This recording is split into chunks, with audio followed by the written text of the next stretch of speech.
52.6 liters for 100 kilometers. So it's not the most economical.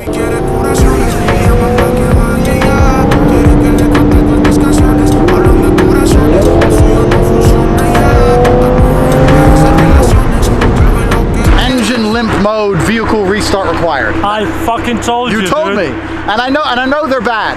Now I got told when you get in a McLaren, you have to wake the car up. You have to press the button without starting it, let the computer all come on before you turn the car on. Did you do that? No, this time I didn't, and now the lights come on, so now I've turned it all off. I've locked it, I'm gonna unlock it, do it the right way. This is what I told you before. If you want to rely on a car, don't go with McLaren. Man. You're right, hey, I never denied it, man. You're right, you're completely right. I know, I mean, it's not your fault. You didn't build the car. I didn't build the car, but let's see if it behaves this time. So, the screen's gonna unfold, it's all gonna turn on, and when it all comes up, that's the only time you should start it. So, okay, now it's all on. Let's see if we have any warnings.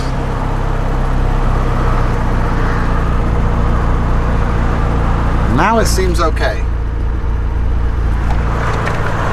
No messages. Now it's okay. So before, when I got in, the screen was still down. I just put my foot on the brake and just started the car. I didn't let it wake up. Because when you spend 200 grand on a car, you shouldn't have to let it wake up. You should just turn on. Damn, man. So now we can proceed? Now we can proceed. Okay. If I pull over, you know why. Awesome. Let's go.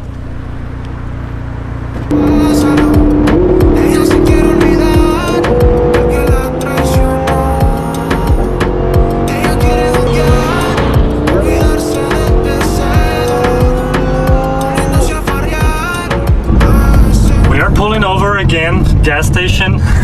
I mean, my tank is almost full. Tank. What's happening, man? That's half a tank of gas. I've used half a tank of gas. How much have you used? I used like a quarter, not even. Bro, the Huracan. I know, because I've got a Huracan. This thing is stupid. I've used half a tank. Congratulations, dude. Thanks. Sorry, Greto. Sorry.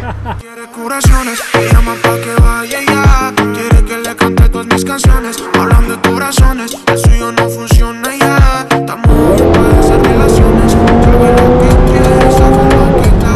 Solo en su mirada ves por lo que va. Sale pa' los paris, bien regular. Entramos de y mata pa' culiar. Yeah. Se pone bien hermosa porque son las 6.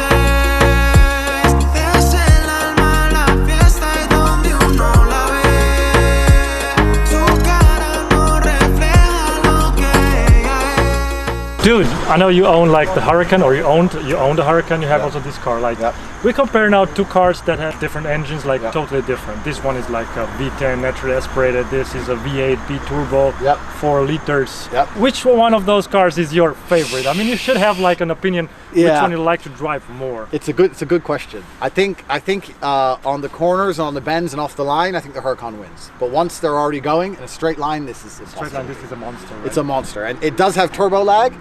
But once the turbos kick in, you really feel it. So you put your foot down, it's like half a second, you're like, oh, whoa, it's like, it's crazy. How do you describe driving a Lamborghini? Lamborghini is like sex with a porn star. and this is like a gangbang. Like, you don't even know what's going on, everything's everywhere, nothing, you're confused, there's pussy everywhere. That's what this is. So you don't know what's going on. You don't know what's going on. This is a gangbang, that's sex with a porn star. So you can choose which one you want. You can choose.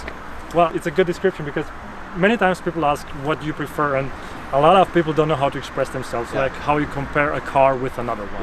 Because they're totally different. Although they are both sports cars, they behave in a different way. You can't drive this one in a certain way, like you said before, Awesome, dude. But how came that you decided to buy a McLaren? This is what I wanted to know, because you know what problems are related with these cars. Yes, good question. I decided to buy one because it's the only car I ever put in track mode, and it scared me. Every other car you get in, I don't know about you, but I get in, race, track, race. Okay, go. And I got in this one and I put it in track, and I started driving, and I thought, you know what, I'm gonna put it back down to comfort and calm down. It scared me a little bit. It's really twitchy, and I think it's difficult to drive. It's much more difficult than a Huracan. A Huracan is easy. Unless you're an idiot. If you're not an idiot, you won't crash a Huracan. This will let you crash. it will very much be like, oh, well, crash me then. Yeah, that's why I compare these two cars like with the driver's car. Yeah. It's really meant for people who know how to drive a car like that, Yeah. even if you switch off the stabilization. But this one is like a car to enjoy, you know, Yeah. you sit in, you enjoy, you can drive it daily, you can Yeah. drive it easily. Like if you go into like Strada mode, Yeah. it behaves like a normal car. Once you switch it into Sports or Corsa, Yeah. things start to get different, you know? Yeah, it's exactly right. So I always say to everyone, don't get a McLaren as your first supercar. Win the lottery and the first car you buy is this. See you in the graveyard.